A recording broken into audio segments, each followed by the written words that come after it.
Each year, my offspring would fail to acknowledge Mother's Day with a greeting. This particular year, I acquired a seaside residence for my own enjoyment. When they arrived accompanied by legal counsel, intending to seize it from me, they presumed I was alone. Little did they comprehend that I had an observer, surveillance equipment, and an officer from the county sheriff's department aligned with my interests. My designation is Alla Boudreau. I have reached the age of 69. This is the account of how my own children attempted to expunge me from my own existence. It was Sunday, the 10th of May, Mother's Day. I had arisen at an early hour, as is my custom. I prepared coffee and arranged the dining table with the elegantly stitched cloth my mother bestowed upon me 40 years prior. I retrieved the fine china, the select pieces I reserve for significant celebrations. I prepared homemade scones. The aroma permeated the entire dwelling. I adorned the table's center with freshly cut blossoms. White daisies, my favored variety. I commenced my vigil. My telephone rested beside my coffee mug. I checked it at 5-minute intervals. The screen remained dormant. No calls, no messages, absolutely nothing. I entertained the possibility that they might simply arrive without prior notification.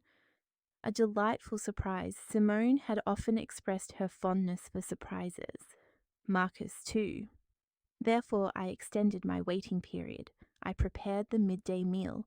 I concocted the oxtail stew they cherished during their formative years. The very dish I would prepare on Sundays when they returned from the park, their knees abraded and their cheeks flushed. I meticulously and deliberately cut the vegetables, visualizing their expressions upon entering the premises and encountering that inviting fragrance. However, the entrance remained unopened. At approximately 3 o'clock in the afternoon, I retrieved my mobile device and accessed social media.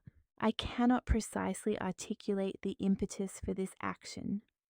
Perhaps it stemmed from a need to behold their visages. Perhaps it was because a segment of my being still clung to the hope of an explanation. It was then that I observed it.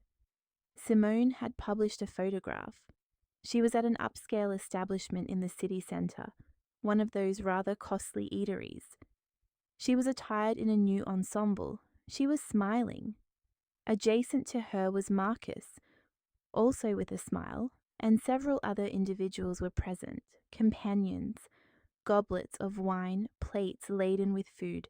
The accompanying text proclaimed a flawless Sunday with those who hold significance, the individuals who matter. I reread that phrase, first thrice, then 4, then 5 times. Those who hold significance. I was absent from that image. I was not at that dining establishment. I was not counted among those who held significance. I surveyed the table I had prepared. The scones now cool, the blossoms beginning to droop, the stew destined to remain uneaten. I did not weep. I did not cry out. I simply remained seated, gazing into the void that separated my aspirations from the reality of my circumstances. However, in that instant a transformation occurred, something subtle, akin to a minute fracture in a pane of glass, barely perceptible, yet sufficient for the ensuing disintegration of all else. Because this was not an isolated incident. The preceding year, they had neglected to call as well. Simone dispatched a text message at 11 o'clock in the evening. It conveyed, "My apologies, Mother. The day eluded me. I love you." Hollow pronouncements, words that require 10 seconds to compose and 5 to be forgotten. The year prior to that was more distressing. They pledged to dine with me. I made all the necessary arrangements. I procured premium cuts of meat. I prepared Marcus's preferred dessert. I waited until 4 o'clock in the afternoon. Subsequently, Simone contacted me. She stated an unforeseen exigency had arisen. She provided no specifics. She merely remarked, "You understand the situation, Mother?" And she terminated the call. No, I did not comprehend the situation, but I was beginning to grasp it.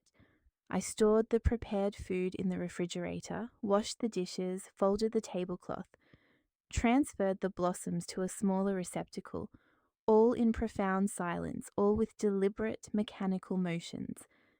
That night, sleep eluded me. I fixed my gaze upon the ceiling, contemplating, recalling, attempting to pinpoint the precise juncture when I had become imperceptible to them. Was it upon their marriages, when they established their own households, when they secured prestigious positions and acquired substantial residences? Or was it prior to that? Was it during the period I raised them independently, subsequent to their father's departure? When I held down 2 occupations to ensure their access to quality education? When I divested my jewelry to defray Simone's university expenses? When I leveraged the equity of my home to facilitate Marcus's entrepreneurial venture? Was that the moment my importance diminished? The subsequent day, Monday, my telephone rang. It was Simone. "Hello, Mother," she greeted me with that effervescent, insincere tone she had mastered over the years. "How are you?" "I am well," I responded. "That is gratifying. Listen, I apologize for yesterday. It was an exceptionally demanding day. We had a prior engagement that we could not relinquish. You comprehend the circumstances." That familiar phrase surfaced again. "You understand the circumstances." "Indeed," I affirmed, "I do. We shall endeavour to compensate you shortly. I give you my word." Oh, and Marcus also wished to convey his regards, but he is engaged in meetings throughout the day. He sends his affections. "Very well," I conceded. We concluded our conversation. 30 seconds. That was the extent of it. 30 seconds to fulfill her perceived obligation. To allow herself to believe she had contacted her mother and discharged her maternal duty. I settled into the armchair in the sitting room, the very same armchair where I would cradle them as infants, where I would read them bedtime narratives, where I would offer solace during their nocturnal terrors. And it was at that moment I apprehended a fundamental truth. This was not mere neglect. This was not oversight. This was an intentional act. They had deliberately, systematically, and with careful planning erased me. I no longer occupied a position within the framework of their lives. I was a formality, a perfunctory communication, a 10-word text message, an insincere apology. I was the woman who had brought them into existence, but my presence was no longer indispensable, and the most disheartening aspect was that they likely remained oblivious to their actions. In their perception, I had simply ceased to be a focal point in their lives. I had become peripheral, relegated to the background, optional. Yet I persisted, breathing, feeling, existing, and in that profound instant, seated in that armchair, bathed in the gentle glow of the afternoon sun filtering through the window, I made a resolute decision. I would not fade into obscurity simply because they had opted not to acknowledge my presence. I would not continue to anticipate calls that never materialized. I would not persist in setting tables for phantoms. I would embark on a course of action for my own benefit, solely for myself. And thus the entire unfolding of events commenced. The memories began to surface like relentless waves, one after another, without mercy, without respite. I remained awake throughout that night, and the subsequent one, and the one after that, because once I opened that portal within my recollection, I found myself incapable of sealing it. I started to recall fragments of past events, minor details that had seemed inconsequential at the time, but when viewed in their entirety, they coalesced into a discernible and poignant tableau. Marcus's birthday had occurred in March, 2 months prior. I had dispatched a gift to him, a costly shirt I had observed in a downtown boutique. The expenditure approached $200, a sum that strained my finances, but he was my son. I desired him to know I was contemplating him. He offered no expression of gratitude. I waited a week, then two, nothing ensued. Subsequently, I sent him a text message. "Did the package reach you?" He responded 6 hours later, stating, "Yes, mother, thank you, it is satisfactory." 3 words followed by a period. That was all. However, the true sting lay in what I discovered subsequently. Simone had disseminated photographic evidence of Marcus's birthday celebration. A grand festivity at his residence, replete with balloons, cake, and a multitude of guests. I had not received an invitation. I was unaware of any planned celebration. When I inquired about it from Marcus several days later, he responded, "Oh, it was a spontaneous affair, mother. Quite informal. We did not wish to impose the journey upon you. We did not wish to impose upon you, as though my presence constituted a nuisance, as though sharing my son's birthday represented an inconvenience for all involved. Yet my recollections continue to surface. In February, it had been Valentine's Day. Simone posted images of a romantic repast with her husband, Darnell.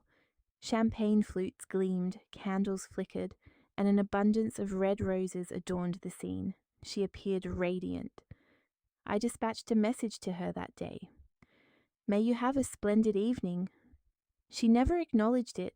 In January, the new year commenced. I contacted both Marcus and Simone. I wished to extend my sincerest best wishes for the ensuing year. I yearned to hear their voices. Neither answered. I left them voicemails, extended messages detailing the depth of my affection and my fervent hope for a remarkable year for them. Marcus replied with a text the following day. "Thank you, Mother. Happy New Year." Simone offered no response, but the most profound sorrow was reserved for Christmas. The previous December, a mere 5 months ago, we had mutually agreed to observe Christmas together at my abode, as had been our tradition. I procured all the necessary provisions: the turkey, the ingredients for the feast, the presents. I meticulously decorated the entire residence. I erected the tree, adorned it with lights, and completed all arrangements.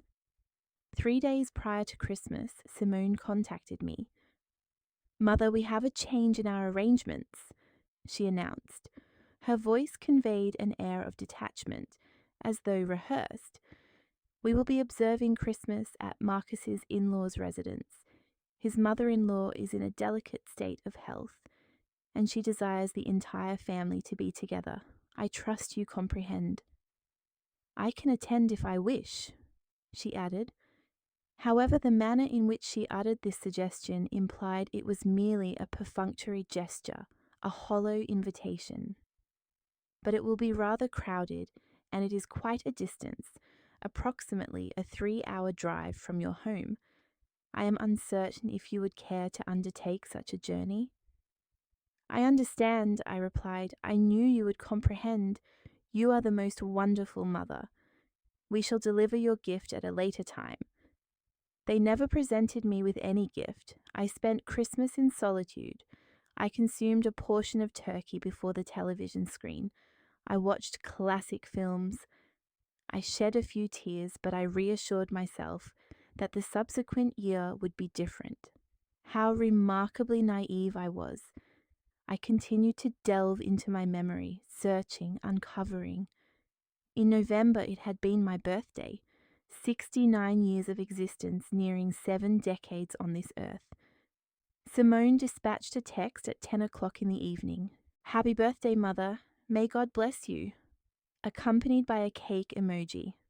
Marcus offered no communication whatsoever, absolutely nothing. When I confronted him about this absence 2 days later, he stated, "My apologies, Mother. It completely slipped my mind. I have been under considerable pressure at work. You understand the circumstances. You comprehend the situation." That phrase had become their universal justification, the rationale for every oversight, the bulwark behind which they concealed themselves. But there was more, so much more. In October, they had organized a family gathering of Simone's relatives, a meal to commemorate an unspecified event. I observed the photographs disseminated on social media. Darnell's entire extended family was in attendance. Cousins, aunts, uncles, grandparents, children frolicking, sounds of mirth. I had not been invited. When I inquired of Simone, she replied, "Oh, it was an occasion for Darnell's family, mother. I did not wish to cause you any discomfort by placing you among individuals you do not know." However, Darnell's mother was present, and she too was unfamiliar with everyone, yet she had received an invitation. I had not. In September, Marcus solicited a loan of $500 from me. He described it as an emergency, promising repayment within a fortnight. I provided him with the funds, despite the necessity of curtailing my own expenditures that month, despite the prospect of foregoing several meals, despite the need to defer purchasing my essential medications. I granted him the sum because he was my son. He never repaid that money. And when I inquired about it a month later, he responded, "Oh, mother, do not badger me. I shall reimburse you. Do not act in such a manner. Refrain from behaving that way." As though I were the antagonist, as though requesting he honor his commitment constituted an affront. In August, it was Simone's daughter's birthday. My granddaughter Aaliyah was turning 7. I purchased a delightful present for her, a doll I had noted on her wish list. Its cost was $150, but she was my sole grandchild. I arrived at the festivities with my gift, elaborately wrapped in shimmering paper and adorned with a prominent bow. I arrived ahead of schedule and rang the doorbell. Simone answered the door. She appeared taken aback, bordering on irritated. "Mother," she exclaimed, "I was not aware you would be attending." "What do you mean you were unaware? It is Aaliyah's birthday. I am her grandmother." "Yes, of course, it is just that. Well, never mind. Please come in." She permitted me entry, but there was no affectionate greeting. She did not embrace me. She merely stepped aside to allow my passage. The residence was abuzz with activity. Children, parents, decorations everywhere, balloons, music, a confectionery table. Yet no one addressed me. I took a seat in a corner chair. I held my handbag in my lap. I observed Aaliyah as she unwrapped her presents. Upon opening mine, she barely glanced at it. "Another doll," she commented listlessly and set it aside. Simone did not offer even a word of thanks. I remained for perhaps an hour, possibly less. No one registered my departure. All these recollections, all these subtle exclusions, all these instances where I was made to feel invisible, they were not accidental occurrences. They were not coincidences. It was a pattern, a clearly defined and intentional pattern. They had been systematically diminishing my significance, bit by bit, day by day, until they reached a point where they no longer bothered to conceal their actions. I sat in my living room, surrounded by vintage photographs, images of them as children when they depended upon me, when I constituted their entire universe. At what precise juncture did everything transform? At what point did I cease to be mother and become a burden? Because that is precisely what I had become. I was aware of it. I felt it. I was the inconvenient individual, the one who posed questions, the one who anticipated communication, the one who sought acknowledgement. I was an excess. I was perpetually an excess. And they had resolved, without my knowledge, that it would be simpler to distance me, maintain me at arm's length, offer me meagre tokens of affection when pangs of guilt arose, but no longer, because on that night, while perusing all those photographs, I arrived at a profound understanding. I could not continue to subsist in this manner. I could not persist in awaiting affection from individuals who had resolved to withhold it from me. I could not continue to implore for a place within the lives of my own offspring. I had to take decisive action. I had to instigate a transformation in my existence. and I had to do so immediately, before I entirely forgot my own identity, before I vanished completely. The subsequent morning, I awoke with a distinct change. I find it challenging to articulate.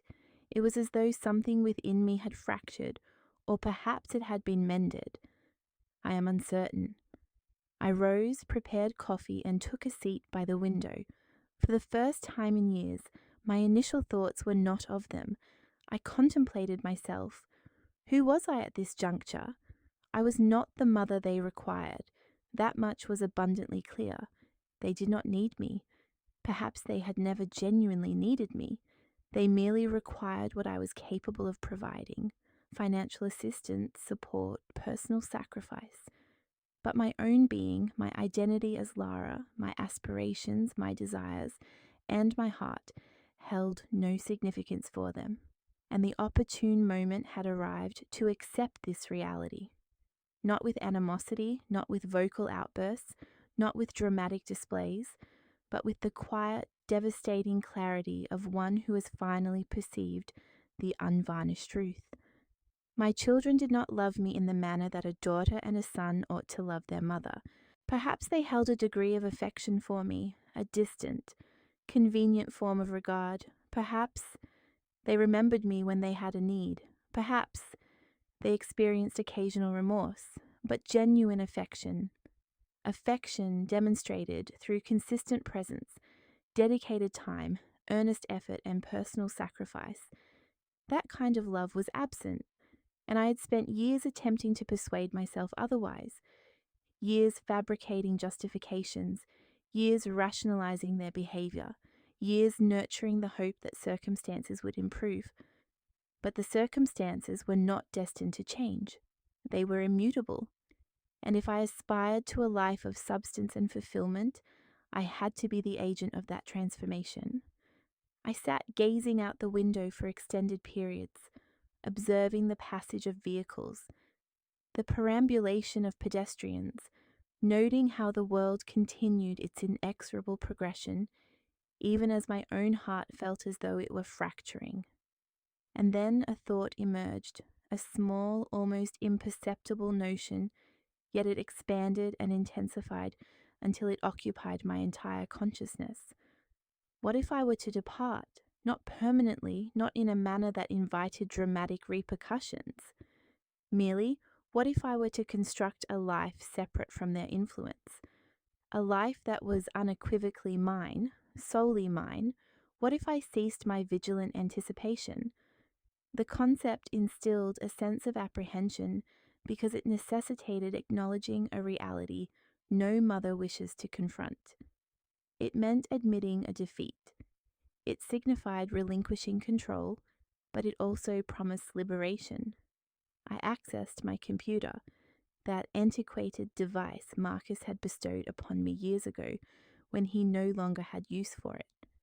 I initiated its operation, patiently awaited its readiness, and commenced searching for residences along the coastline. I cannot pinpoint the exact reason for envisioning the beach. Perhaps it was my lifelong admiration for the ocean. Perhaps in my youth I harbored dreams of residing in proximity to the sea. Perhaps it was because I sought something entirely divergent from this abode, saturated with poignant recollections. I dedicated several days to perusing available options: modest dwellings, apartments, quaint cottages, simple yet aesthetically pleasing locales, places where I could awaken to the soothing cadence of the waves, where I could traverse the shoreline with bare feet, where I could embark upon a new chapter. The prices were substantial, exceedingly so. However, I possessed accumulated savings, funds I had set aside over many years, moneys I had intended to bequeath to them upon my demise. But why defer the enjoyment of my own life until death? Why not allocate those resources now for my own well-being, for my personal contentment? The notion was nearly revolutionary, almost sacrilegious, as my entire existence had revolved around them, around providing for them, around self-denial. But what of myself? When would my turn arrive? I discovered a dwelling, a compact structure, featuring 2 bedrooms, a utilitarian kitchen, a sitting room with expansive windows, affording a panoramic vista of the sea, and a veranda where I could recline in the evenings. Its cost was $180,000. It represented nearly all my accumulated capital, almost my entire life savings. Yet I desired it. I craved it with an intensity I had not experienced in years. I contacted the telephone number listed in the advertisement. A woman responded. Her name was Brenda. She possessed a voice that was both kind and warm. "I wish to view the property," I stated. "Certainly," she replied. "When might you be available to visit?" "Tomorrow." And so it was arranged. The following day I embarked on a bus journey. I travelled for 3 hours. I arrived in that coastal town, a place I had never previously visited. The atmosphere was perceptibly different, cleaner, fresher, imbued with a greater sense of possibility. Brenda was awaiting my arrival in front of the residence. She was a woman in her 50s, her hair streaked with grey, her eyes possessing a gentle expression. She greeted me with an embrace. "You must be," she said. "Indeed. Come, I shall provide you with a complete tour." We entered the house, and the moment I crossed the threshold, I knew it was destined to be mine. The walls were painted a pristine white. The flooring was crafted from pale timber. The windows allowed such an abundance of natural light to permeate the interior that it seemed as though the sun itself resided within. And the sonorous murmur of the ocean, that ceaseless, tranquil sound, akin to the rhythmic beating of a heart. "It is perfect," I declared. Brenda offered a smile. "I had a premonition. I sensed you would find it agreeable. When may I finalize the purchase?" "Are you entirely certain?" "Absolutely." Brenda regarded me with a degree of curiosity. "May I pose a question?" "Please do." "Are you seeking to escape a situation, or are you pursuing a new beginning?" I remained silent for a moment, contemplating and experiencing the emotions that arose. "Both," I finally responded. She nodded as if she understood perfectly. At times, such actions are imperative. We must, on occasion, undertake measures for our own preservation. She spoke the truth. We completed the necessary legal formalities a week later. I transferred the entire sum, all my accumulated wealth, and the property was officially mine. I did not apprise Simone or Marcus of my intentions. I did not solicit their approval. I did not provide them with any explanations, as I owed them none. This was my personal resolution, my life, my financial resources. And for the first time in decades, I was undertaking something exclusively for myself. I commenced the process of packing my belongings incrementally. Attire, literature, photographs, the essential items. I planned to relocate within a month. I intended to vacate this house, this city, this chapter of my life. I was poised to commence anew. However, 3 days prior to my scheduled departure, Brenda contacted me. Her voice conveyed a tone of concern. "I must relay something of considerable importance to you." "What is the matter?" "I was conversing with a colleague of mine who is a legal professional. I mentioned your acquisition and the fact that you have children, and she imparted some information that has caused me apprehension." "What is it?" "She advised that you should legally safeguard that property, ensuring that no individual can claim ownership, particularly relatives. She indicated that she has encountered numerous instances where offspring attempt to assert dominion over properties belonging to their elderly parents." I froze. "Why would they do such a thing?" I inquired, though the answer was already implicitly known. "For financial gain. It is invariably about financial gain or control or a sense of entitlement." "But it is my house. I purchased it with my own funds." "I understand, but sometimes that does not suffice. Families occasionally devise means to shall we say, complicate matters. What course of action should I pursue? Come and meet my associate. Her name is Chloe. She is exceptionally skilled. The subsequent day, I paid Chloe a visit. Her office was modest, but impeccably organized. She was a young woman, approximately 35 years of age, but she possessed an air of serious professionalism. I recounted the entire narrative regarding the house, my children, and the manner in which they had treated me. She listened attentively, taking notes and nodding occasionally. Upon concluding my account, she leaned back in her chair. She stated, "I will be completely candid with you. The circumstances you describe bear the hallmarks of potential financial exploitation of an elderly individual. I am not asserting that your children will unequivocally attempt any adverse actions, but the indicators are present. The emotional detachment, the requests for financial assistance, the absence of respect, all these elements could escalate. What steps can I take? Initially, you must meticulously record every conversation, every written message, and every interaction. Subsequently, you need to secure this asset through legal means. We will establish a trust. Security cameras will be installed throughout the residence to ensure that any attempts at interference are captured as evidence. Do you genuinely believe all of this is necessary?" Chloe met my gaze directly. "I certainly hope not. My sincere wish is that your children will simply allow you to live your life undisturbed. However, if my professional experience has taught me anything, it's that preparedness is paramount, as situations can deteriorate with alarming speed. Consequently, I followed every piece of advice given. I had cameras installed, retained legal counsel, preserved every communication, and I waited, a premonition telling me this ordeal was far from over. A strong feeling indicated that once Simone and Marcus discovered the existence of the house, chaos would ensue. My intuition proved correct. I relocated to the coastal dwelling in June on a Tuesday morning. The moving van arrived promptly.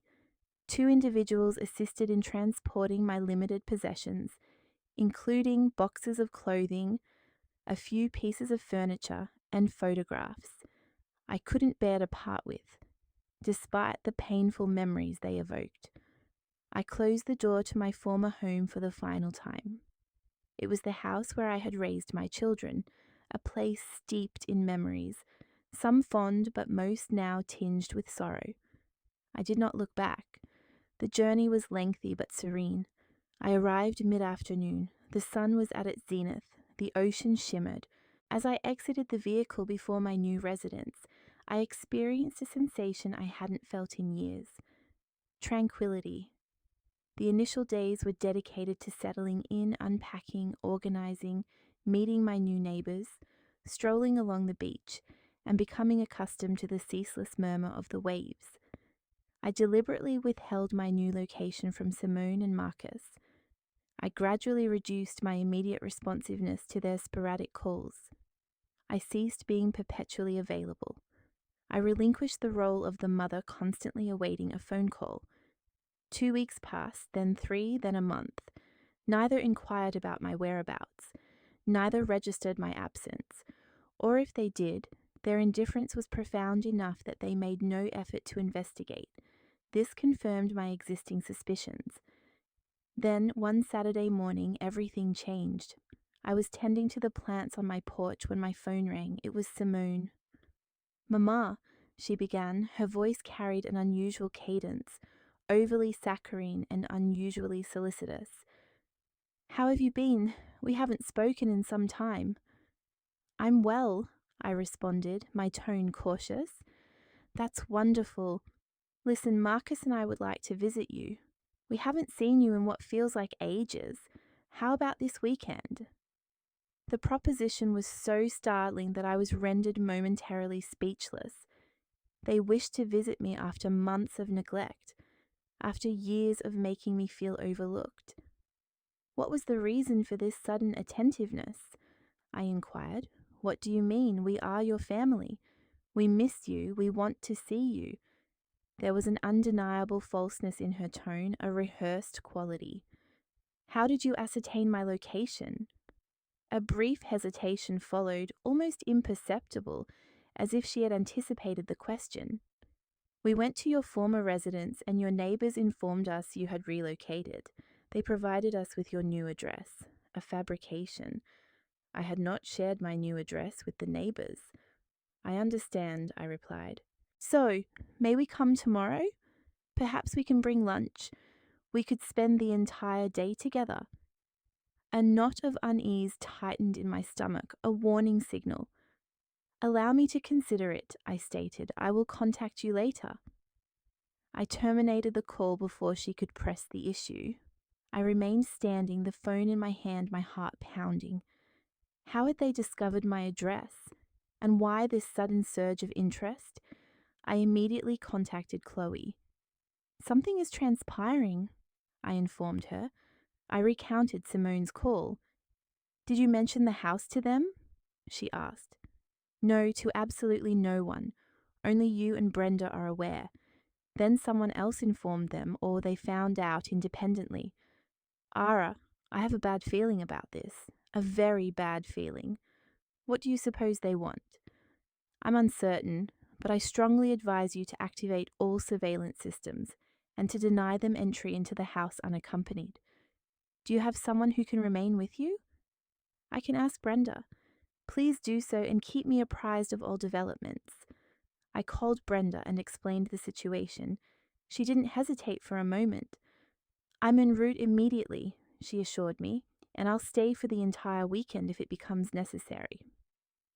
She arrived that same afternoon carrying a small suitcase and possessing a resolute expression that provided me with a sense of solidarity. I'm not sure if I'm overreacting, I confided in her. You are not overreacting. Trust your instincts. If something feels amiss, it most likely is. The following day, Sunday, Simone called again. Mama, we're on our way. We'll be departing in approximately 1 hour. Is there anything you require us to bring? Simone, I truly do not believe it would be prudent for you to visit today. Why not? I mentioned that we wish to see you. I am occupied. Occupied with what? Come now, Mama. Please don't be difficult.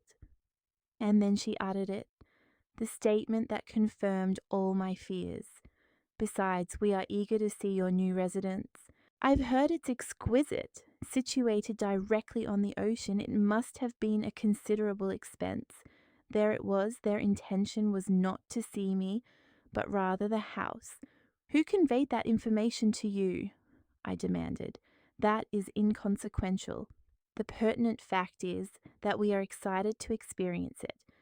Marcus will be accompanying us along with his wife. We intend to have a family gathering. No, I stated firmly. Do not come today. Mama, do not create unnecessary obstacles. We are already en route. She then disconnected the call.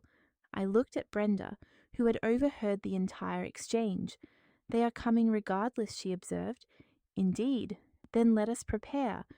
We activated all the surveillance cameras, those at the entryway, on the porch, within the living area, and throughout the grounds. Chloe arrived approximately 30 minutes later. She had telephoned, indicating her intention to be present. If this situation is escalating as I suspect, she remarked, I need to witness it firsthand, and it must be documented. The three of us convened in the living room, awaiting their arrival. 2 hours later, precisely as Simone had indicated, they appeared. A large, black, expensive sport utility vehicle, parked directly in front of my home.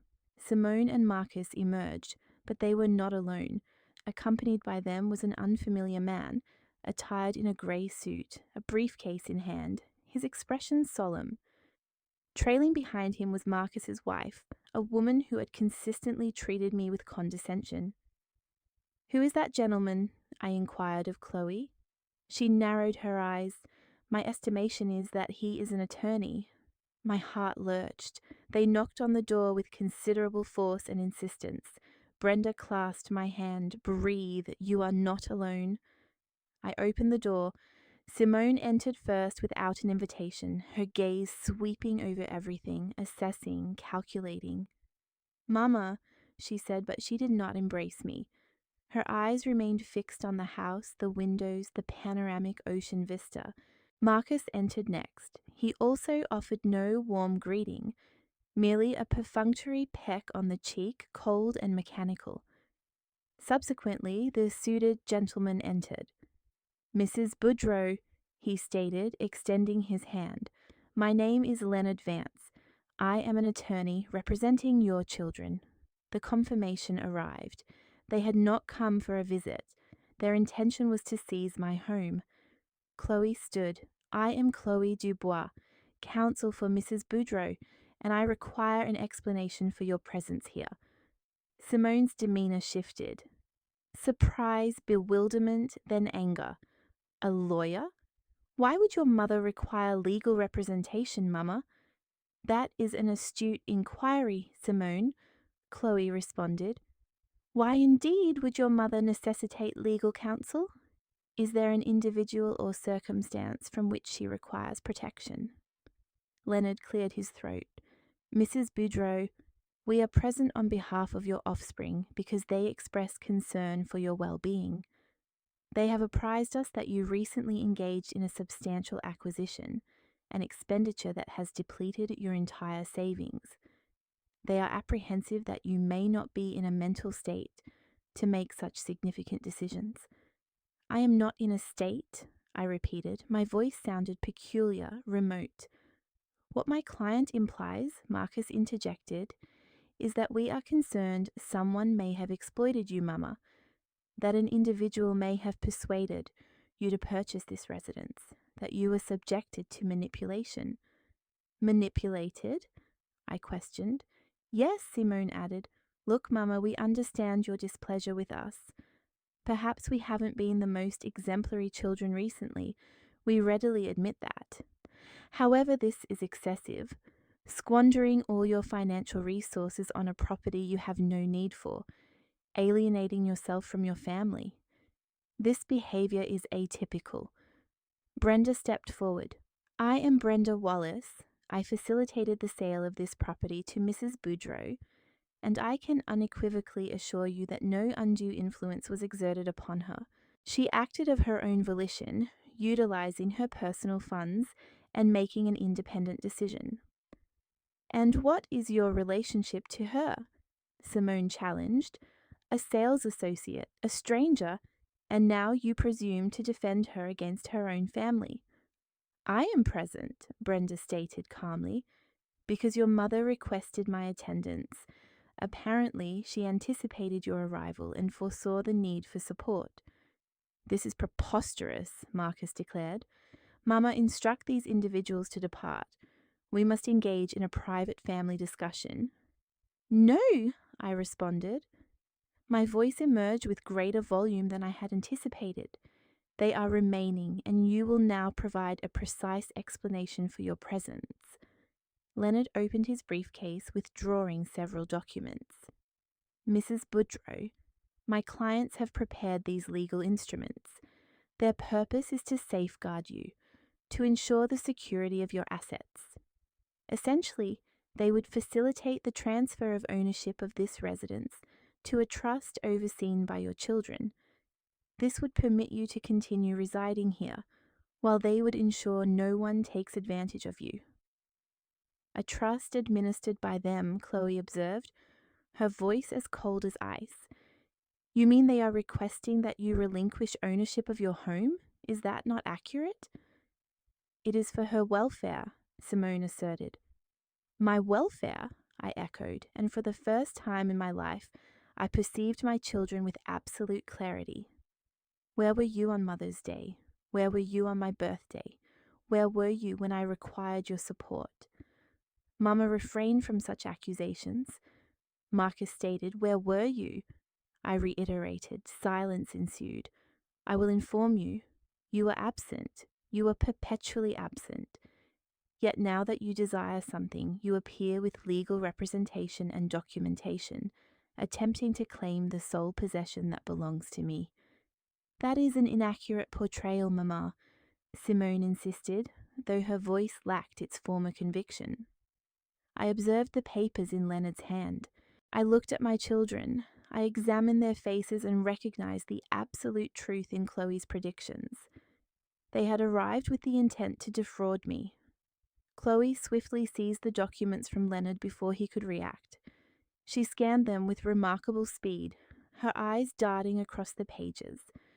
Her expression hardened with each successive paragraph. "This is utterly astonishing," she finally declared. "Absolutely unbelievable. What is the matter?" I inquired. "These documents are not designed for your protection, Ara. They are intended to dispossess you. If you were to affix your signature to these papers, you would forfeit all rights to this property. Your children would assume complete authority. They could dispose of it at their discretion, and you would be powerless to intervene." "That is factually incorrect," Leonard retorted. "The trust clearly stipulates that Mrs. Budrow may reside here for the remainder of her life." "Yes, provided they consent," Chloe countered. "However, it also stipulates that they may unilaterally make decisions regarding the property, including its sale, should they deem it necessary for your medical care. This clause is so broadly defined that it effectively grants them unfettered discretion to act as they see fit." "You are misinterpreting the provisions," Simone contended, her voice escalating. "This is entirely for Mama's protection." "From whom?" Brenda inquired. "From you?" Simone retorted sharply. "Strangers who materialize unexpectedly and presume to exhibit greater filial devotion than we do." "I do not aspire to be your daughter," Brenda replied calmly. "I am merely someone who treats your mother with the respect she deserves. Something you have evidently failed to learn." Marcus stood. "We are not remaining here to endure insults." "No one is insulting you," I stated. "They are merely articulating the truth." "The truth? You desire the truth, Mama?" Marcus advanced a step toward me. "The truth is, you have always been a challenging individual, constantly seeking attention, perpetually making us feel culpable. Nothing was ever sufficient for you. We were never adequate. I was the difficult one." My voice trembled. "I who labored at 2 positions to fund your education. I who divested myself of possessions to finance your caprices. I who never denied you anything. I was the difficult one." "Always with the same refrain," Simone interjected, "perpetually reminding us of your sacrifices as if we are eternally indebted to you. I have no need to remind you of anything. You are fully aware. You have simply chosen to forget." "This discussion is unproductive," Leonard interjected. "Mrs. Budrow, my clients are prepared to demonstrate generosity. Should you execute these documents today, they pledge to visit you on a monthly basis, contact you weekly, and include you in familial celebrations." I regarded him with disbelief. "You are attempting to bribe me with affection," I stated. "You are offering me meager tokens of attention in exchange for my home." "It is not a bribe," Simone asserted. "It is a commitment. We all benefit. You retain possession of your home, we ensure your security, and we mend our relationship." "What relationship?" I inquired. "We possess no relationship. You severed me from your lives years ago." "That is untrue," Marcus stated, though his voice sounded unconvincing. "When was the last occasion you visited me? When was the last time you contacted me simply to inquire about my well-being? When was the last time you included me in an event without my having to solicit an invitation?" Silence. "Precisely," I replied. Chloe moved closer to me. She spoke in a hushed tone. "Ara, I need you to confirm something. Do you have records of all your conversations, messages, and calls?" "Yes," I confirmed, "all of them precisely as you instructed." "Excellent, as we will require them." She turned back to Leonard. "Your proposal is unacceptable, and I strongly advise you to review the state statutes pertaining to financial exploitation of the elderly." as the actions your clients are contemplating fall squarely within that definition. We are not exploiting anyone, Leonard insisted. However, for the first time, a note of uncertainty entered his voice. No. Then explain why your clients have appeared unannounced with pre-prepared legal documents, pressuring a 69-year-old woman to relinquish control of her property. Explain why they did not consult with her beforehand, why they disregarded her decision to acquire this home with her own funds. Because we are concerned, Simone insisted. Is that so difficult to comprehend? We are her family. We have every right to be concerned. The issue, Brenda stated, is that you exhibited no prior concern, only now, solely when financial considerations are involved. You know nothing of our family dynamic, Simone retorted aggressively. I know enough. I am aware that your mother spent Mother's Day in solitude. I am aware that she spent Christmas alone. I am aware that you never visited her, never telephoned her, and now, with remarkable suddenness, you have become the most solicitous offspring of the year. Do you know what I surmise? I believe you perceived an opportunity, a residence situated directly on the ocean, $180,000, and you concluded that this sum should rightfully be yours. $180,000? Marcus repeated, his eyes widening. You paid $180,000 for this residence. That was the ultimate confirmation. They were unaware of the precise cost, only that it was valuable. That represented all your funds, Marcus continued, all your savings, and you expended it on this without consulting us. Why would I be obligated to consult you? I inquired. It is my money. That money was our inheritance, Simone declared, and finally she voiced it. She finally acknowledged their true objective. Your inheritance, I repeated slowly. Funds that I am not yet deceased to bestow upon you. Funds that I earned, that I accumulated, and you believe you are entitled to them. You always stated you would leave it to us, Marcus argued. You consistently assured us that upon your passing, everything would belong to us. Yes, upon my passing, not now, while I am still living and require those funds to sustain my existence. Your existence? Simone scoffed. What existence? You are an elderly woman alone. Why would you require a coastal dwelling? To experience happiness, I replied simply.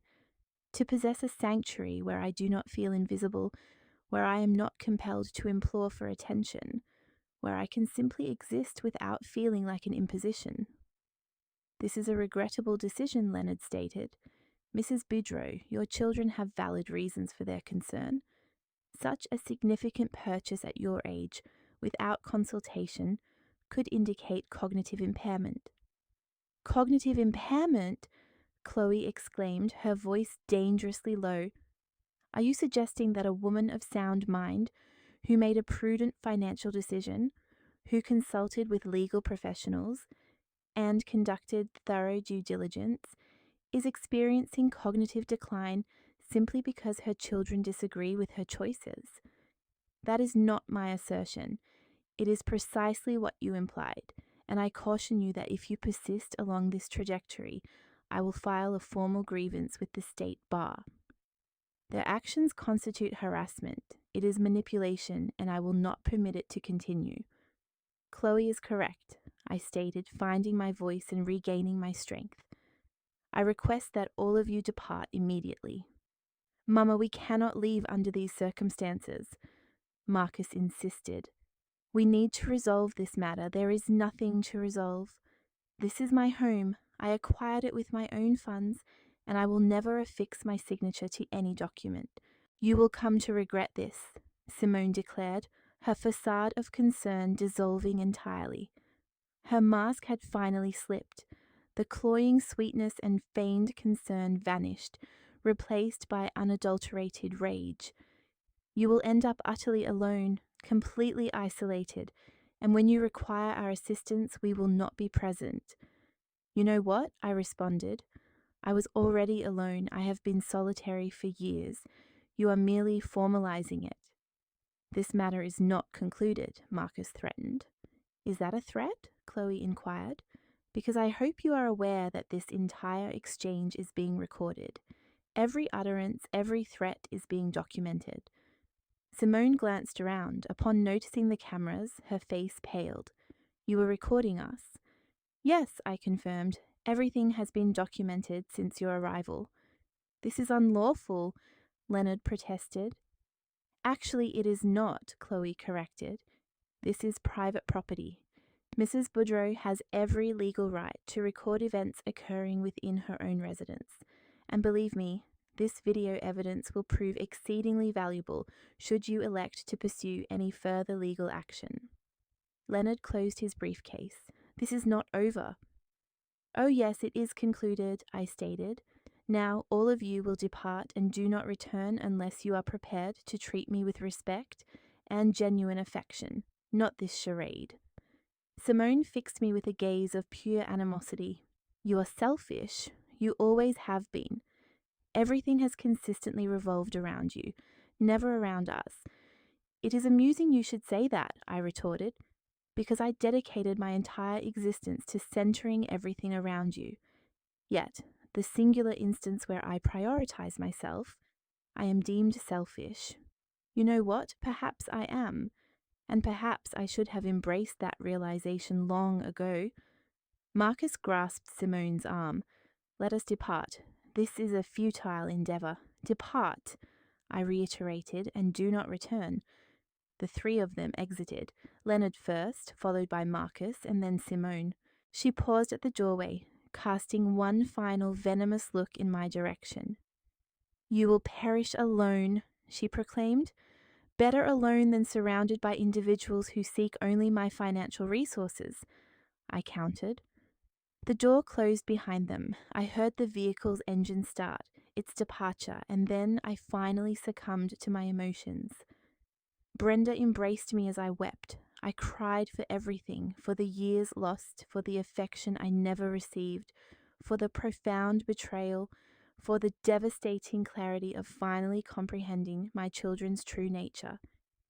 Yet I also wept with profound relief, as it was finally over. I had finally spoken my truth. I had finally defended myself. "You performed admirably," Brenda whispered to me. "You were exceptionally courageous." "I do not feel courageous," I replied. "I feel utterly devastated. That is a natural reaction, but it will pass and you will emerge stronger, I assure you." Chloe was meticulously reviewing the recorded footage on her computer. She connected the cameras and downloaded all the video files. "This is invaluable," she declared. "We have documented everything, the threats, the admissions, the attempted manipulation. If they initiate any legal proceedings, this evidence will unequivocally exonerate you." "Do you anticipate they will pursue legal action?" I inquired. "Honestly, I cannot say. It will depend on the extent of their desperation. However, we now possess an advantage they did not foresee: evidence. And that, in turn, grants us leverage." They remained with me that evening. Brenda occupied the sofa, Chloe the guest room, and I, for the first time in weeks, experienced deep restorative sleep. The following morning, Monday, Chloe returned early. "We must adopt a proactive stance," she advised. "We cannot merely await their next move. We must preempt their actions. What is your recommendation?" "Firstly, we will fortify the legal protections surrounding this property.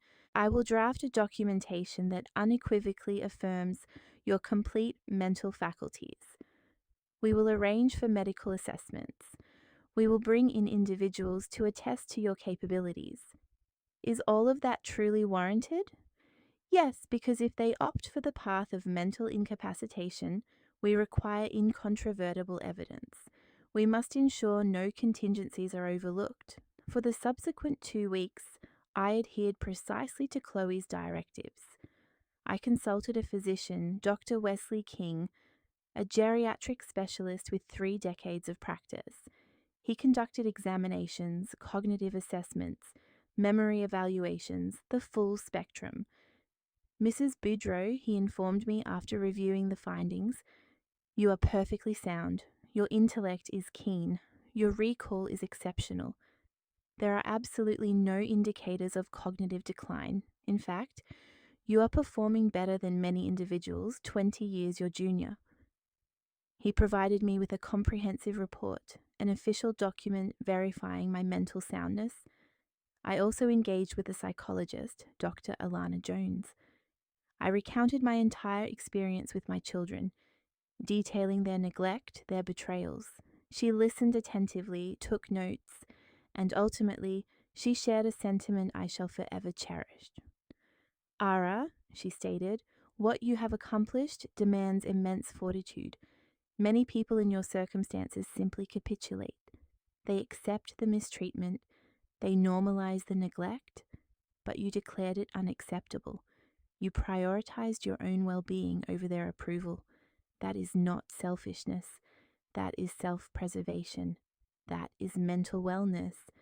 She also furnished me with a report confirming my emotional stability. It affirmed that my decision to acquire the residence was not born of despair or impulsivity, but rather a deliberate and healthy choice. Chloe meticulously compiled everything, the medical documentation, the video recordings, the text exchanges, the call logs, all of it. Now we have an unassailable position, she declared. Should they attempt anything, we are more than prepared. Yet days elapsed with no repercussions. Then weeks passed. No calls, no messages, no attorneys at my doorstep. Utter silence. And that silence corroborated everything I already suspected. They harbored no affection for me. They expressed no concern. They were merely biding their time, strategizing their next maneuver. Do not be deceived by the tranquility, Brenda cautioned me. Individuals of their ilk do not relinquish their pursuits so readily. She was indeed correct. 1 month after their visit, a registered letter arrived from the legal practice of Leonard Vance. My hands trembled as I opened it. I read it once, then twice, then a third time. I could scarcely credit what unfolded before my eyes. They were initiating legal proceedings against me. Simone and Marcus were suing me on grounds of mental incapacity. They sought a judicial declaration of my incompetence and the appointment of a legal conservator. And, predictably, they nominated themselves for this role. Should they prevail, they would seize absolute dominion over my life, my finances, my property, everything. I contacted Chloe with utmost urgency. I was anticipating this, she responded. I received the notification this morning and the defense is already underway. How can they perpetrate such an act? How can they fabricate such falsehoods?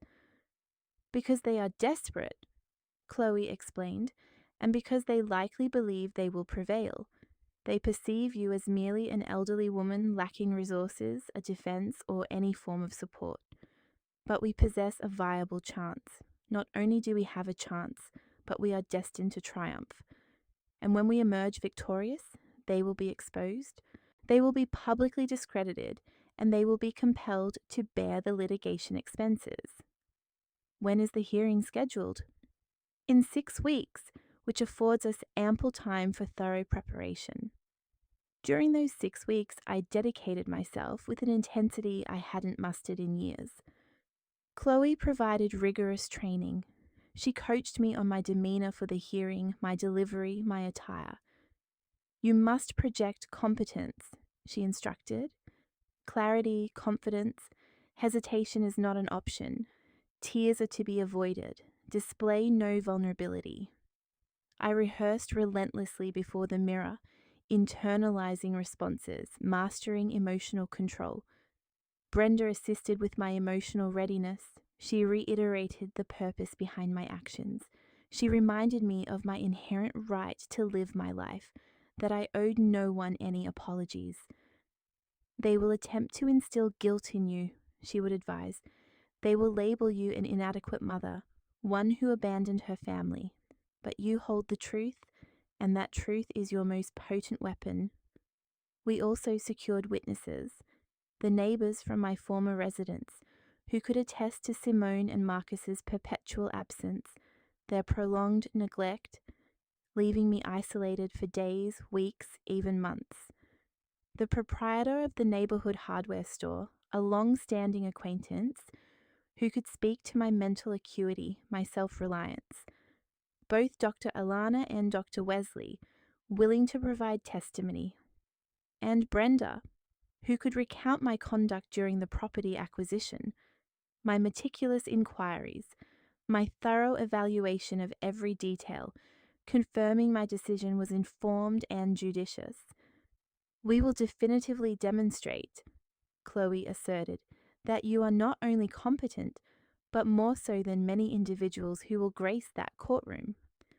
A week prior to the hearing, my phone rang. It was Marcus.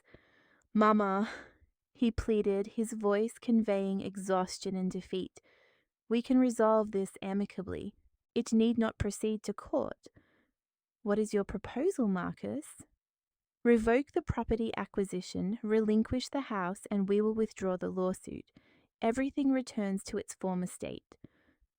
"Former state? What former state? The one where you disregard me, where I am invisible to you? We can change, I promise. We will visit more frequently. We will call more often. Just return the house." "No, Mama, please, this is spiraling out of control. It will be reported in the press. It will become public knowledge. Do you desire that? Do you want everyone to know your family is engaged in conflict?" "I no longer concern myself with public perception. You will lose. Our attorney assures us we have a strong case. Then I shall see you in court." "Mama." I terminated the call. My hands were quivering, yet I also experienced something else, something I hadn't felt in a considerable duration: empowerment. The night preceding the hearing, sleep eluded me. I lay awake contemplating the myriad possibilities, all the potential pitfalls, yet I also reflected on the imperative to prevail, not solely for the sake of the property or the finances, but for my intrinsic worth, my right to exist, to be acknowledged, valued, and respected. At 6 o'clock in the morning, I rose, I showered, I dressed with meticulous care. A simple yet elegant suit, a pale grey, devoid of ostentation, nothing suggesting excessive effort. Chloe arrived at 7. "Ready?" she inquired. "Ready," I affirmed. Brenda accompanied us for moral support, a constant reminder that I was not isolated. The journey to the courthouse was subdued, each of us immersed in our thoughts. We arrived prematurely. The courtroom remained unoccupied. We occupied the front benches. At 8:30 they entered, Simone, Marcus, Leonard, and 2 unfamiliar individuals, presumably their corroborating witnesses. Simone met my gaze. I returned her stare, unwavering, refusing to avert my eyes. Her presence no longer instilled fear. I no longer felt diminished in her presence. She was my daughter, but she was also my opponent, and I was prepared for the confrontation. The judge entered precisely at 9. "Case number 2847, the clerk announced. "Simone Boudreau and Marcus Boudreau versus Alla Boudreau. Petition for declaration of mental incapacity." The judge was an elderly gentleman, approximately 60 years of age, with a stern countenance and weary eyes. "Very well," he stated, "let us hear from the petitioners initially." Leonard rose, approached the centre of the room, adjusted his attire, cleared his throat, and commenced speaking in that practiced legal cadence he had honed over the years. "Your Honour, we are present today due to the profound concern of 2 children for the welfare of their mother, Ilara Boudreau, aged 69. Mrs. Boudreau recently undertook a financially alarming decision. She expended her entire life savings, amounting to $180,000, on a property she has no tangible need for, a residence situated on the coast, distant from her family and her support network. This impulsive and uncharacteristic action raises grave apprehensions regarding her capacity for sound financial judgment. I bit my tongue. Chloe had cautioned me, remain impassive, suppress all emotion, allow them to speak.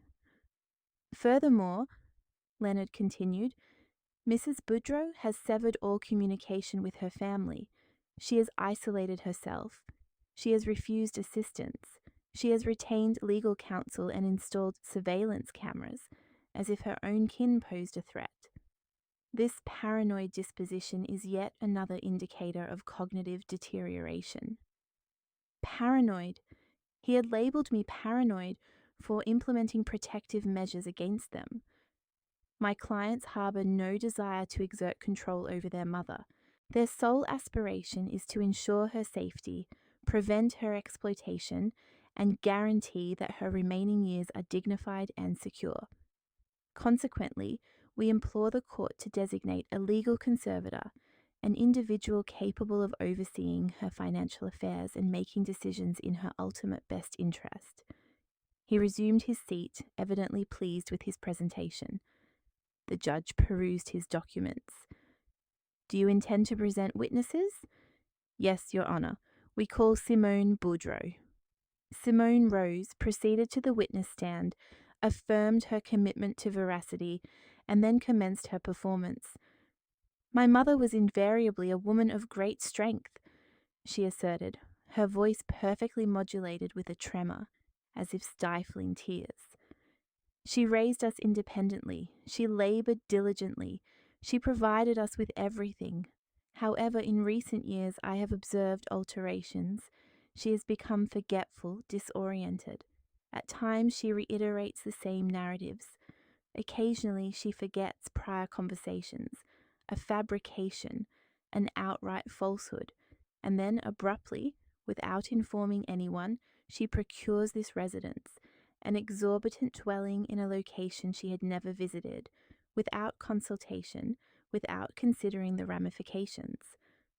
When we discovered this, she continued, we attempted to engage her, but she adopted a defensive, aggressive stance. She leveled accusations of the most egregious nature against us. She claimed we harbored no affection for her, that we had abandoned her. None of that is remotely true. Our concern is genuine. How frequently did you visit your mother prior to this acquisition? The judge inquired. Simone paused momentarily, a brief hesitation but sufficient. Well, not as often as we would have ideally wished. We are both occupied with our careers. We have our own families. However, we did maintain contact. We always reached out. To what extent? Once or twice a month. Another fabrication. Chloe was aware of it. I was aware of it. And soon the judge would be too. Leonard posed additional inquiries, to which Simone responded with further untruths. They meticulously crafted an image of me as a frail, bewildered individual, easily manipulated. Subsequently, they called Marcus. He was more direct, less emotionally charged. My mother has undergone a transformation, he stated. She is no longer the same. She was once rational. Now she is obstinate, unreasonable. She has become fixated on this notion that we do not love her, that we have forsaken her, yet this is demonstrably false. We have consistently been present for her. Were you present on Mother's Day this year? The judge interjected. Marcus visibly tensed. No, we had a prior engagement. And the preceding year we also had commitments. Did you contact her on that particular day? Silence. Mr. Boudreau, I am asking if you called your mother on Mother's Day. I sent a text message, he finally admitted, his voice subdued, in the evening. The judge made a notation. Following Marcus's testimony, Leonard attempted to present a psychiatrist, an individual who had never personally encountered me, but who had reviewed the case and deemed it indicative of decline. Chloe raised an immediate objection. Your Honour, this witness has never conducted an evaluation of my client. He has never engaged in dialogue with her. His assessment is predicated solely upon information furnished by the petitioners. It is entirely inadmissible. The judge concurred the psychiatrist was precluded from testifying. Leonard appeared visibly frustrated. That concludes our presentation, Your Honour. We rest our case. The judge turned his attention to Chloe. The defence intends to present its case. Yes, Your Honour. Chloe rose, and in that instant the atmosphere shifted palpably. Your Honour, what we are witnessing here is not a case of a mother experiencing cognitive decline. This is a case of two adult offspring attempting to defraud their mother. It is as straightforward as that, and I shall substantiate this claim. She moved to the centre of the room, produced a remote control, and projected the initial video onto the screen.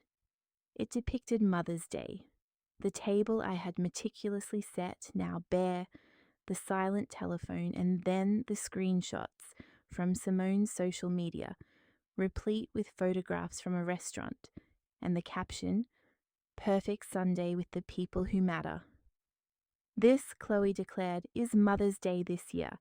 Mrs. Boudreau prepared a meal. She awaited her children. They never arrived. They never made contact.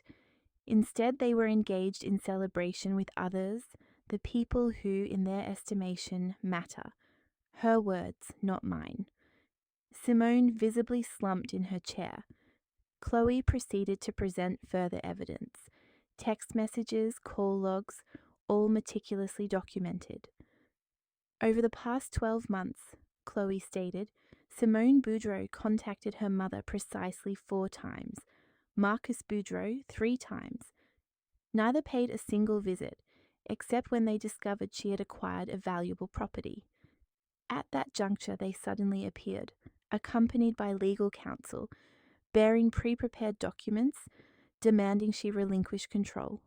She then presented the video recording of that encounter, capturing the entire confrontation, every word spoken, every threat issued.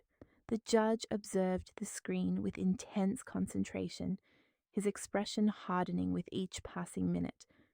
Upon the video's conclusion, Chloe resumed speaking. Your Honour, I now wish to call my first witness, Ilara Boudreau. I stood, my legs trembling, but I walked with a firm stride to the witness stand. I took the oath to speak the truth. I sat down and inhaled deeply. Chloe approached, offering a small, reassuring smile. Mrs. Boudreau, could you please elucidate the reasons behind your decision to purchase the seaside property? Because I required a sanctuary, I stated, my voice emerging clearer than I had anticipated. A place where I did not feel invisible.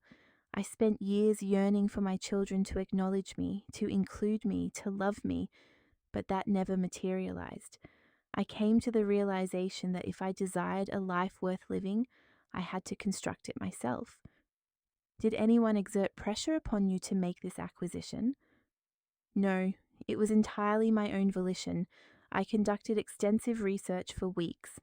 I consulted with the seller, with you, with my bank. I arrived at an informed and responsible decision. At any point, did you experience confusion or uncertainty regarding your actions?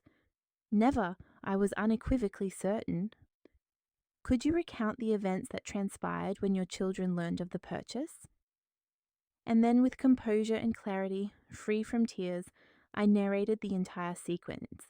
I described Simone's call, their unannounced arrival, the documents they presented, and the threats they issued. Leonard attempted to undermine my credibility, to provoke me into an outburst.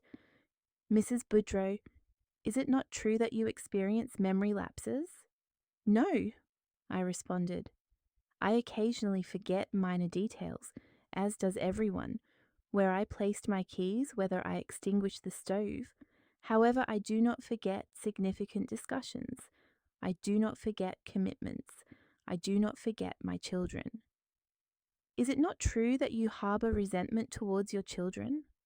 I am not resentful, I am wounded.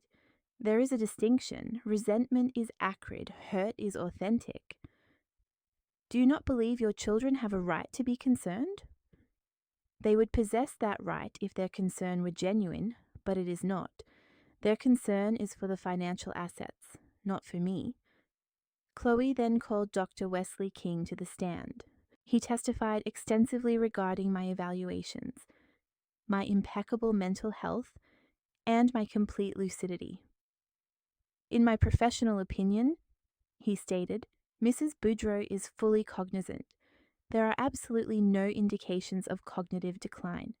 In fact, her mental acuity is remarkable. Subsequently, Dr. Alana Jones provided her testimony. She elaborated on my emotional well-being, my resilience, and my capacity to make challenging yet necessary choices. What you have demonstrated, she explained, requires exceptional mental fortitude. Many individuals in her predicament remain ensnared in detrimental relationships due to a lack of courage to extricate themselves. She, however, possessed that courage. That is not an act of madness, it is an act of bravery. Brenda followed as a witness. She recounted the intricate process of the property acquisition, detailing my thorough inquiries, my meticulous evaluation of every facet, and the entirely normal and prudent nature of my conduct. Finally, Chloe presented additional evidence. Text messages from Marcus soliciting a loan of $500, which he never repaid, broken promises, cancelled visits, all meticulously documented. Your Honour, Chloe concluded, what we are witnessing here is not an incapacitated mother. It is a mother who has finally asserted her boundaries, who has at last prioritized herself, and her children find this untenable, not out of concern for her, but out of concern for their potential inheritance. They are apprehensive that the funds they presumed were rightfully theirs are no longer within their grasp. Consequently, they have concocted this narrative of mental incapacity. However, as we have conclusively demonstrated today, it is precisely that, a narrative, a fabrication, and an audacious attempt at financial exploitation of an elderly individual. She resumed her seat. The judge meticulously reviewed his notes, an interval that felt interminable. The courtroom was enveloped in profound silence, punctuated only by the rhythmic ticking of the wall clock. Finally, he uplifted his gaze. I have heard sufficient, he declared, and I have observed enough. My judgment is as follows. My heart pounded with such intensity, I believed it audible to all present. The petition for a declaration of mental incapacity is unequivocally denied. Mrs. Elara Boudreau is demonstrably in full possession of her mental faculties. She engaged in an informed and responsible financial transaction, and she possesses every right to direct her life according to her own volition. I felt a resurgence of breath filling my lungs. Furthermore, the judge continued, I find this lawsuit to be frivolous and motivated by avaricious intentions. The petitioners shall bear all legal costs, and I hereby caution Mr. Simone and Mr. Marcus Boudreau that any future attempts to harass or manipulate their mother will be addressed with the utmost severity of the law. He struck the gavel. Case closed. Chloe embraced me. Brenda wept. I remained frozen, processing the events. I had triumphed. I glanced towards Simone and Marcus. Simone's eyes were filled with tears, but they were not tears of sorrow. They were tears of fury, of humiliation. Marcus averted his gaze, his eyes fixed on the floor. Leonard was rapidly gathering his papers, evidently eager to depart with haste. Then Simone met my gaze one final time. She uttered no words, but her expression conveyed a profound message. For her, this was not concluded, not in her mind, not in her heart, but for me it was over, for I had finally attained something far more significant than the lawsuit's outcome. I had reclaimed my liberty. I exited the courthouse with my head held high. The afternoon sun momentarily blinded me, yet it was a brilliant, warm sun, brimming with promise. Chloe walked beside me, Brenda on my other side, both smiling, both radiating pride. You performed flawlessly, Chloe told me. It could not have transpired more favourably. Thank you, I replied. Without your guidance, I would have been lost. No, thank you, she corrected, for possessing the courage to defend yourself, for refusing to yield, for believing you merited a better existence. We paused on the sidewalk. Traffic flowed, pedestrians proceeded. The world continued its ceaseless turning, but I felt fundamentally altered, lighter, as if a lifetime's burden had been shed within that courtroom. What are your plans now? Brenda inquired. To live, I responded, simply, profoundly to live. That evening, back in my coastal residence, I sat on the veranda. I listened to the rhythm of the waves.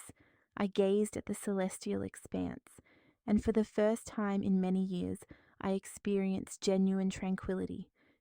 It was not the peace of resignation, nor the peace of denial. It was the peace of an individual who had finally battled and emerged victorious, the peace of someone who had defended herself and persevered. The subsequent days felt peculiar.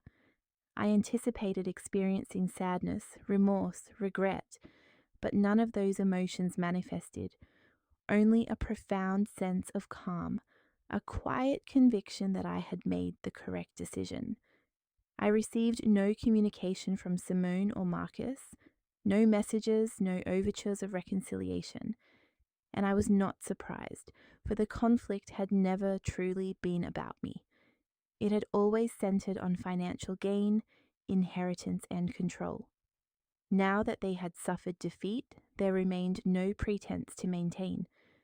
A week after the hearing, while tending to my plants, I observed a woman strolling along the beach. She was an elder, perhaps my age. She wore a wide-brimmed hat and walked with a slow, deliberate gait. She paused before my residence. She looked at me and offered a smile. "Excuse me," she said, "are you Mrs. Boudreau?" "Yes," I replied with a degree of caution. "I read about you in the newspaper regarding the lawsuit. I hope you do not mind my mentioning it." My heart quickened. I was unaware any details of the case had been published. "It was merely a brief mention in the local section," she explained, "but it resonated with me because I too have children, and I have also I have also felt what you have felt." She moved slightly closer, and I could discern the understanding in her eyes, a shared pain. "My name is Ruth," she stated, "Ruth Peterson, and I simply wish to convey my profound admiration for your actions. I admire your courage." "Thank you," I responded. My voice carried a softer resonance than I'd anticipated. "Might I pose a question?" "Indeed. What guided your realization that the moment had arrived? How did you discern the necessity of departure?" I paused, lost in contemplation, recalling. It dawned on me when I understood I was investing my hope in affections from individuals who had already resolved not to bestow them.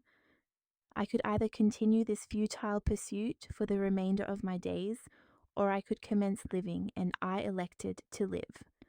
Ruth offered a slow nod, a shimmer of moisture in her eyes. "I am still holding out," she murmured. "I persist in anticipation of my children truly seeing me, of them recognizing my worth. Yet each passing day intensifies the struggle." "Then perhaps the time has come for you to cease this vigil," I suggested gently. "Perhaps it is time for you to prioritize yourself." A fragile smile, tinged with her tears, touched her lips. "You might be correct. Would you care for a cup of coffee?" I extended the offer right there on the porch, with the ocean as our backdrop. "I would be delighted." 2 years have elapsed since that pivotal interview. 2 years since I declared enough. 2 years since I affirmed that my existence belonged solely to me. The dwelling by the sea remains my sanctuary. Each dawn greets me with the symphony of the waves. Every afternoon culminates in the spectacle of the sunset viewed from my veranda. and each night I find a slumber steeped in a tranquility previously unknown to me, a peace I had never imagined possible. Simone and Marcus have not sought me out since. Not a single call, not a message, not even an acknowledgement of my birthday or the Christmas season, and that is perfectly acceptable. It is, in truth, entirely fine, for I have grasped a fundamental truth over these past 2 years. I cannot compel affection. I cannot implore for a place within another's heart, not even that of my own offspring. Genuine regard is not coaxed, it is not bartered. It cannot be purchased through self-sacrifice, silence, or the acceptance of meager offerings. True affection either exists inherently or it does not. And with Simone and Marcus, it simply did not manifest. Yet I have discovered love in other avenues. In Brenda, who has become the sister I never had. In Ruth, who has at long last mustered the fortitude to extricate herself from relationships with children who only sought her out during their times of need.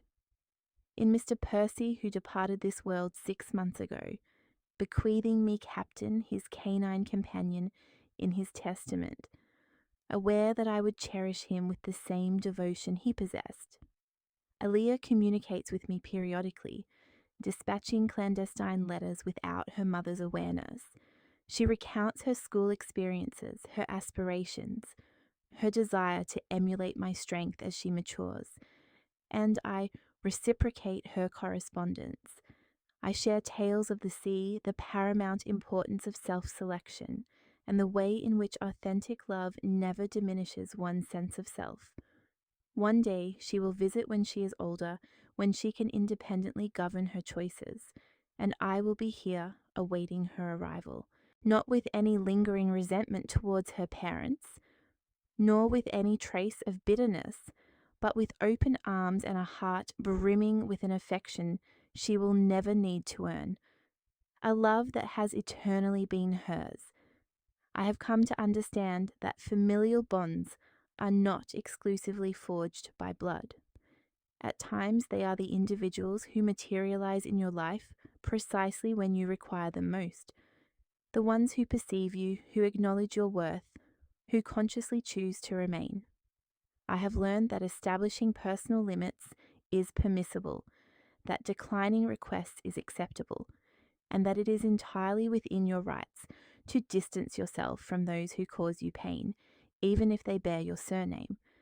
I have discovered that the passage of time does not preclude a fresh start, that at the age of 69, one can construct an entirely novel existence, a life imbued with purpose, a life that is unequivocally one's own.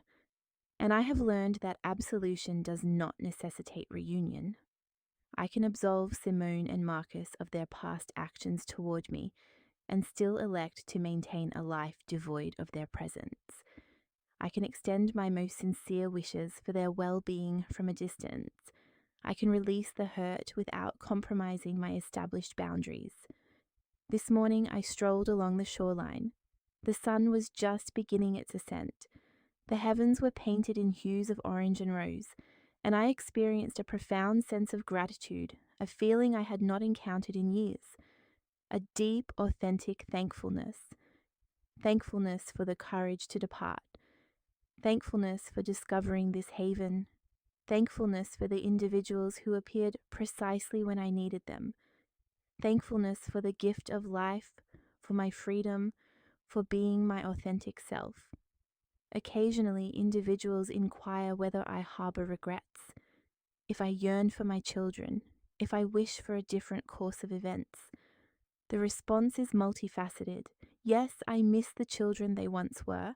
I miss cradling them as infants, the little ones who would utter mama, with voices brimming with affection. However, I do not miss the adults they have become. I do not yearn for the pain. I do not miss the feeling of being overlooked. I do not miss the sensation of being a burden in their lives. Do I wish things had transpired differently? Naturally. I wish I had been blessed with children who genuinely loved me, who valued me, who actively chose me. But such was not my reality, and I had to come to terms with that and move forward. Now, reflecting upon it all, I can state with unreserved honesty that I made the correct choice, that preserving myself was the most courageous act of my existence, that prioritizing myself was not an act of selfishness, but rather of survival. This abode by the ocean is more than a refuge. It is a testament, a daily affirmation that I am deserving of beauty. I am deserving of serenity. I am deserving of a life worth living. And with each morning I awaken here, with each glimpse of the ocean, with each breath of this invigorating, salt-kissed air, I am actively living that life.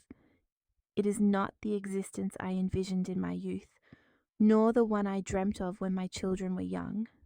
Yet it is my life, entirely and unequivocally mine, and it is sufficient indeed, more than sufficient. It is all that I require.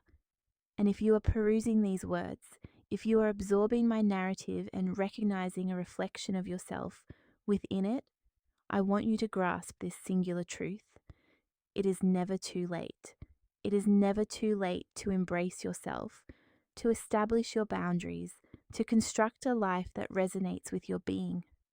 Regardless of your age, regardless of the duration of your wait, regardless of the sacrifices you have made, you too are worthy of being seen, valued, and chosen. And if the people in your life are incapable of providing that, then perhaps it is time to seek out new individuals, new environments, new beginnings. For life is far too brief to be spent in perpetual anticipation of affection from those who will never reciprocate. Life is far too precious to be squandered in a state of perceived invisibility. Therefore, my inquiry to you is this: how much longer will you continue to wait? For how much longer will you accept mere remnants when you are deserving of abundance? For how much longer will you permit others to dictate your intrinsic worth? I too waited for an extended period, nearly my entire life, and when I finally relinquished the vigil and embarked on living, my entire world transformed. And your life can undergo a similar metamorphosis. Today, at this very instant, you need only make the choice for yourself, just as I ultimately chose me. You see, for the greater part of my life, I equated love with waiting for my children's calls, their visits, their remembrance of my existence. But one day, the realization dawned that love is not demonstrated by waiting, it is proven by living. The moment I ceased my waiting and began to champion myself, everything shifted. I discovered peace, joy, and a novel form of companionship comprised of individuals who genuinely acknowledge my presence. So if you have ever experienced the sensation of being unseen, please recall this. You are sufficient precisely as you are at this very moment, and it is never too late to embark on a new chapter. If my story resonates with you and you found it engaging, please express your appreciation by liking this video. I am curious to see the collective reach of our shared experiences. From which city are you listening? Kindly share in the comments section. Should you wish to lend support to my ongoing journey, a small contribution would be greatly appreciated. Thank you for lending your ear and for dedicating your valuable time. For an abundance of similar life narratives, I encourage you to explore other videos on my channel and to subscribe. On your screen now, you will find 2 new stories that I am confident you will find captivating. Select one and begin listening immediately with heartfelt affection.